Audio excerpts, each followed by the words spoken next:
আওয়ামী সরকার পতনের পর রেকর্ড কর ফাঁকির অভিযোগের মুখে বিদ্যুৎ খাতের জায়ান্ট সামিট গ্রুপ 2 বছরে 2000 কোটি টাকার আয়কর ফাঁকির তথ্য পেয়েছে এনবিআর। এর মধ্যে ডিভিডেন্ড আয়ে 963 কোটি টাকা ও 3 বিদ্যুৎ কেন্দ্রের নথি উন্মোচনে মিলেছে আরও 1020 কোটি। তদন্ত চলছে গ্রুপটির আরও কিছু কোম্পানির বিরুদ্ধে, যদিও অভিযোগ অস্বীকার করেছে সামিট। রুহুল আমিনের ধারাবাহিক প্রতিবেদনের আজ প্রথম পর্ব। দেশের বিদ্যুৎ ও জ্বালানি খাতের প্রভাবশালী ব্যবসায়িক গ্রুপ সামিট বেসরকারি খাতে উৎপাদিত বিদ্যুতের প্রায় 20% যোগান আসে গ্রুপের কয়েকটি কেন্দ্র থেকে। আওয়ামী লীগ সরকার পতনের পর থেকেই সরকারি সংস্থাগুলোর নজরদারিতে সামিট। শেয়ারবাজারে নিবন্ধিত প্রতিষ্ঠান সামিট পাওয়ার লিমিটেডের 63% শেয়ারের মালিক সামিট কর্পোরেশন। এনবিআর এর হিসাবে সামিট কর্পোরেশনকে ডিভিডেন্ড দিতে 20% উৎসে কর কেটে রাখার নিয়ম মানেনি সামিট পাওয়ারের বিভিন্ন সহযোগী প্রতিষ্ঠান। এতে আয়কর ফাঁকি হয়েছে 963 কোটি টাকা। ওনাদের যে প্রতিষ্ঠান সামিট পাওয়ার, ওনার ডিভিডেন্ড দেয় সামিট কর্পোরেশনকে।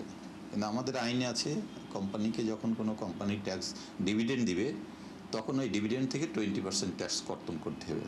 এই ক্ষেত্রে কোনো ধরনের কোনো অ্যাম্বিগুইটি নাই। কাজেই এইটা নিয়ে আইনগতভাবে এনবিআর পিছিয়ে থাকার কোনো কারণ নাই এবং হাইকোর্ট করার ক্ষেত্রে করদাতা উনি যে কোনো বিষয়ে হাইলাইট করতে পারেন। এনবিআর এর হিসেবে সামিট পাওয়ার লিমিটেড 7 বছরে 388 কোটি, সামিট গাজীপুর 3 বছরে 176 কোটি, সামিট বরিশাল পাওয়ার 4 বছরে 56 কোটি, সামিট মেঘনাঘাট 6 বছরে 93 কোটি, সামিট নারায়ণগঞ্জ ইউনিট 2 3 বছরে 20 কোটি, সামিট এলএনজি টার্মিনাল 3 বছরে 100 কোটি ও সামিট বিবিয়ানা পাওয়ার 6 বছরে কর ফাঁকি দিয়েছে 130 কোটি টাকা। তবে এনবিআর এর দাবি চ্যালেঞ্জ করে উচ্চ আদালতে রিট করেছে গ্রুপটি, যা এখন বিচারাধীন। পার্টিকুলারলি এই মামলাগুলো আমার কোর্টেই আছে, বিচারাধীন আছে। মামলাগুলো আমরা বর্তমানে ফিক্স করা হয়েছে মানে যে শুনানির তালিকায় আছে এবং এইটা ক্রমাগত আমাদের এই লিস্ট অনুযায়ী এই তালিকাগুলো সামনে আসছে। হয়তো আমি ইন্টারপ্রেট করছি যে এটা একটা আদার সোর্স ইনকাম, আর যে অ্যাগ্রিভড পারসন সে ইন্টারপ্রেট করছে যে না, এটা পাওয়ার জেনারেশনেরই টাকা। সো এই ধরনের কিছু ইন্টারপ্রিটেশন, আমি জাস্ট আপনাকে একটা এক্সাম্পল দিলাম। তো এই ধরনের কিছু ইস্যু থাকে, সো জুরিসডিকশন থাকে, লিমিটেশনস থাকে। ডিভিডেন্ড আয়ে কর ফাঁকির তথ্য পাওয়ার পর আয়কর আইনের 212 ধারায় সামিট পাওয়ারের সহযোগী প্রতিষ্ঠানগুলোর নথি উন্মোচন শুরু করে এনবিআর।